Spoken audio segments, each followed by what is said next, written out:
আজকে রান্না শুরু দিয়ে তোমাদেরকে সাথে নিয়ে ভিডিওটা শুরু করলাম। তো হ্যালো এভরিওয়ান, সুপ্রভাত বন্ধুরা, কেমন আছো তোমরা? আশা করছি সবাই খুব ভালো আছো আর আমরাও মোটামুটি ভালো আছি। আমি আলপনা, আমার নতুন আরও একটি ব্লগে তোমাদের সবাইকে জানাই অনেক অনেক স্বাগত আর অনেক অনেক ভালোবাসা। তো আজকের দিনটা হলো মঙ্গলবার। এখন ঘড়িতে সময় ওই সকাল 9:45 মতো। আজকে থেকে মেয়ের স্কুল টিউশন সবটা শুরু হয়ে গেল। সরস্বতী পুজো তো কেটে গেছে, এবার থেকে আবার নতুন করে সমস্ত কিছু শুরু হয়ে গেল। মেয়ে গেছে টিউশন আর ও স্কুল যাবে, তাই আমি রান্নাও বসিয়ে দিয়েছি। সকালের কাজকর্ম কমপ্লিট করে স্নান টান সব হয়ে গেছে, চা খাওয়া সমস্তটা কমপ্লিট হয়ে গেছে। চলো বন্ধুরা, আজকে এখন থেকেই তোমাদেরকে সাথে নিয়ে আজকের ভিডিও শুরু করছি। দুদিকে উনুনটা হয়ে আমার অনেকটা সুবিধা হয়েছে। এখন বাজে 9:15, আমি কিন্তু 10টা 10-15-এর মধ্যে সমস্ত রান্নাবান্না কমপ্লিট করে নিতে পারবো। তো আজকে রান্না করব ডাল। একদিকে ভাত বসিয়ে দিয়েছি আর একদিকে দেখতেও ডালটা বসিয়েছি। ডালটা ওই সাইডে বসিয়েছি এর কারণ ভাতটা আগে হয়ে যাক। তার কারণ কি, আমার এখনও কিছু জোগাড় নেই, মানে সবজি টবজি কাটাকুটি নেই, তো একা হাতে সবটা করতে হয়। তো যাই হোক, ওদিকে দেখো অনেকটা সময় পরে কাটাকুটি সব করে নিয়ে রান্না শুরু করে দিয়েছি। আজকে ডাল রান্না করব। ডালটা এখন ফোড়ন দিয়ে নিলাম। মসুর ডাল, তাই একটু লঙ্কা, তেজপাতা, টমেটো, পেঁয়াজ, পাঁচফোড়ন সবটা দিয়ে ফোড়ন দিয়ে নিলাম। ডাল করব। অল্প একটু লাউ ছিল, কালকে যে লাউ ডাল করেছিলাম তার থেকে যেটুকু লাউ ছিল, আর লাউ আমার খুব পছন্দের জিনিস, খাওয়াও কিন্তু বেশ উপকার, পেট ঠান্ডা করে। সেই জন্য লাউটাকে নষ্ট না করে অল্প হলেও সেটাকে আজকে রান্না করে নেব। আর করব মাশরুমের পোস্ত। তো সবটাই রেডি হয়ে গেছে। এদিকে ভাতও প্রায় হয়ে এসছে, ডালটাও ফোড়ন দিয়ে নিয়েছি। তবে মাশরুমটা তোমাদের দাদাভাই রেডি করে দিয়েছে, কারণ তাড়াহুড়োর সময় যদি হাতের সামনে কেউ একটু আধটু সাহায্য করে দেয়, সেটা মনে হয় আমাদের কাছে অনেক লাগে। গ্যাসে রান্না করলে অতটা সমস্যা হয় না, কারণ রান্না করতে করতে সবটা করে নিয়ে যায়। কিন্তু গ্যাসের যা দিন দিন দাম বাড়ছে, আর দুবেলায় যদি সারা বছর গ্যাসে রান্না হয়, অনেক পরিমাণ খরচ পড়ে যায়। আমাদের মধ্যবিত্ত পরিবার তো একটু খরচটা সাশ্রয় করার চেষ্টা করতেই হয়, নাহলে এখনকার দিনে সমস্ত জিনিসের যা দাম, তাতে কিন্তু সংসার চালানো একার ইনকামে মোটেও সম্ভব নয়। আর কি বলতো, আমরা যেহেতু গ্রামে বাস করি, আমাদের ইনকামের কোনো পথ নেই। যেটুকু যোগ্যতা আছে শহরে থাকলে কিন্তু যে হোক যা হোক করে ইনকাম করতে পারতাম, কিন্তু আমাদের গ্রামে সেরকমভাবে ইনকামও করতে পারছি না। দুটো যে টিউশন পড়াবো সেরকমও পাওয়া যায় না, জানো তো। এখনকার বাচ্চাদের, মানে বাচ্চার মায়েরা বলো বা বাবার গার্জিয়ানরা আর কি, সবাই কিন্তু সাধারণ মানে আমাদের মতো গৃহবধূদের কাছে টিউশন দেওয়ার থেকে বেশি প্রেফার করে হয়তো স্কুল মাস্টার বা অন্য কোনো কিছু। সেই জন্য না টিউশনও সেরকমভাবে পাওয়া যায় না। অথচ বিয়ের আগে আমি কত কত টিউশন পড়াতাম, সত্যি।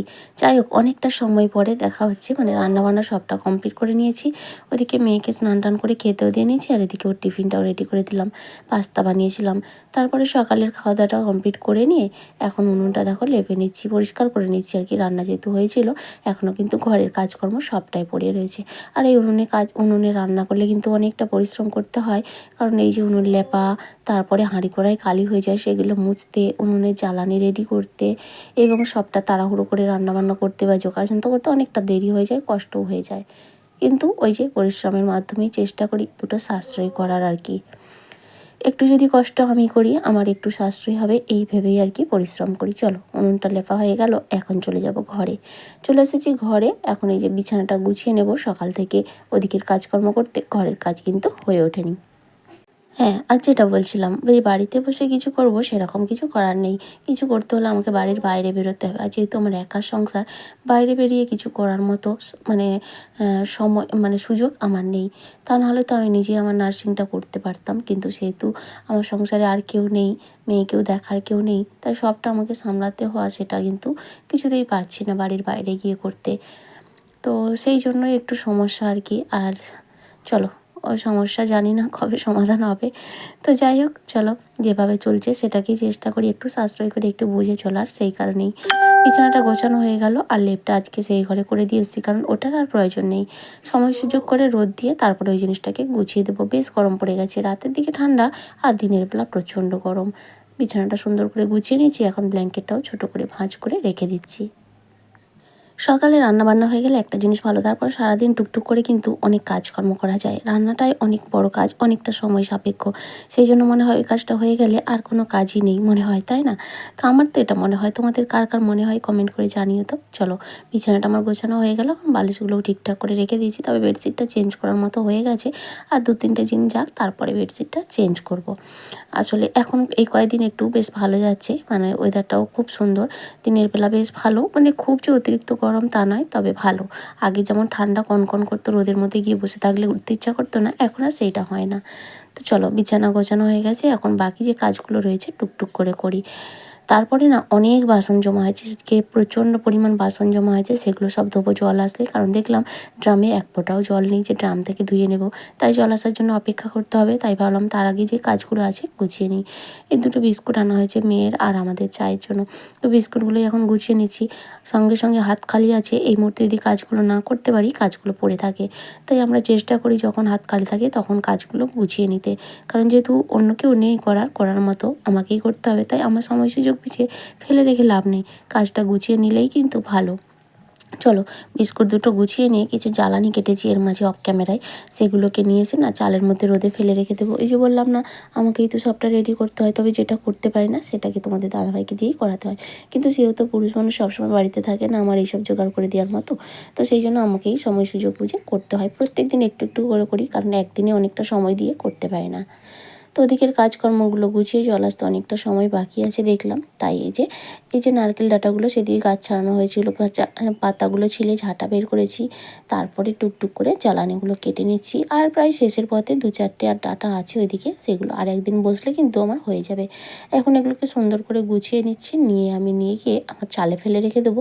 তাহলে এটা রোদ লেগে লেগে শুকনো হয়ে যাবে, আর শুকিয়ে গেলে আবার নামিয়ে নিয়ে জ্বালানো করা যাবে। কারণ আগের থেকে না করলে কী বলো তো, শেষ হয়ে গেলে আমার যা জ্বালানি রয়েছে সেগুলো শেষ হয়ে গেলে তারপর যদি এগুলো কাটি তখন কি এগুলো শুকাতে সময় লাগবে, তাহলে সেই কদিন আমাকে গ্যাসে রান্না করতে হবে। এমনিতেই কী বলো তো, গরমকাল বা বর্ষাকালে তো আমরা গ্যাসে রান্না করতে হয়, কারণ উনুনে রান্না করার মতো পরিস্থিতি বা রান্নাঘর আমার নেই, সেই জন্যই গ্যাসে রান্না করতে হয়। তো এই সময়টা শীতকাল থেকে একেবারে অতিরিক্ত গরম পড়ার আগের মুহূর্ত পর্যন্ত কিন্তু উনুনে রান্না করি। সেটা হলেও আমার অন্তত 3-4টে মাস অন্তত 3টে গ্যাস তো সেভ হয়। তো এই হলেই আমাদের কাছে অনেক। তারপর দেখা যাচ্ছে বিকেলে খাওয়া দাওয়া সেরে নিয়েছি, তারপর একটু রেস্ট নিয়েছিলাম। এখন বাজে 4:30 মতো, মেয়ে স্কুল থেকেও চলে এসেছে। আর এখন এই যে বিকেলের কাজও মানে ওই জামাকাপড় তোলা, ঘর দোয়ার ঝাড় দেওয়া, এই তো। তবে জামাকাপড় বেশি নেই, কারণ এই কদিন কাচাকাচিটা একদমই নেই। তবে আবার কাচবো শুক্রবার থেকে, আবার কাচা শুরু হবে, মানে কয়েকদিন ধরে একটু অসুবিধা চলছে আর কি, সেই জন্য কাছাকাছি নেই আর কি। তারপর অনুষ্ঠান বাড়ি চলে এসে সামনে অনেক কাজকর্ম রয়েছে, মানে কাজকর্ম নয়, বাড়ি তোমাদের দাদাভাই প্রায় দিনই বাড়িতে থাকছে না, তো ওই জন্যই কাচা ধোয়া সেভাবে নেই। মেয়ের একটু একটা টুকটাক জামা কাপড় বেরোয়, আর আমার রেগুলার এই আর কি। কাচা ধোয়াটা কয়েকদিন ধরে যেভাবে করেছি সমস্তটাই শেষ হয়ে গেছে। যাই হোক, চলো এদিকে ঘর দুয়ারটা ঝাড় দিয়ে বাড়িটা ঝাড় দিয়ে নিচ্ছি, এখন আর সেরকম কোনো কাজ নেই। ওদিকে মেয়ে কিন্তু ঘরের মধ্যে ছিল, ও এক্ষুনি বাইরে গেল খেলতে, আর তোমাদের দাদাভাই গেছে আলু জমিতে ছিঁচতে। ভেবেছিলাম আমি একটু যাবো, তোমাদের সঙ্গে ভিডিও শেয়ার করব, তো একটুখানি শুয়ে পড়ছি আর ঘুমিয়েও পড়েছি। তো এখন তার শেষ হয়ে গেছে প্রায়, ও এখনও আসেনি, তবে এবার হয়তো চলে আসবে। এখন বেজে গেছে প্রায় 4:30 মতো। তো আর তো সেরকম কোনো কাজ নেই। আর আজকে মানে আজকে সারাদিনটা শরীরটা এতটাই খারাপ, মাথার মধ্যে যন্ত্রণা, অতিরিক্ত যন্ত্রণা হচ্ছে মাথার মাঝখানটায়, কেন জানি না, বুঝতে পারছি না, সারাদিন একভাবে, তাই শরীরটা ভীষণ খারাপ। এখন দেখা হচ্ছে রাতে তোমাদের দাদাভাই ডিউটি যাবে, যেহেতু তোমার শরীরটা বললাম না বিকেলে খুবই খারাপ, তো রাতে আরও বেশি খারাপ হচ্ছে, তাই রান্নাবান্না করতে পারবো না। খাওয়ার তো কিছু করতেই হবে, মেয়ে আছে, আমার একার হলে কোনো সমস্যা নেই। তোমাদের দাদাভাই ডিউটি যাবে, ওখানে খাবে, তাই ও কিন্তু আমাদের জন্য পরোটা এনে দিল। আমি খাবো না, মেয়ে খেয়ে যদি ওইটা ও খেয়ে নিলে ওর হয়ে যাবে, আমি রাতে মুড়ি টুড়ি যা হোক খেয়ে নেবো। চলো বন্ধুরা, ভিডিওটা এখানেই শেষ করছি, টাটা।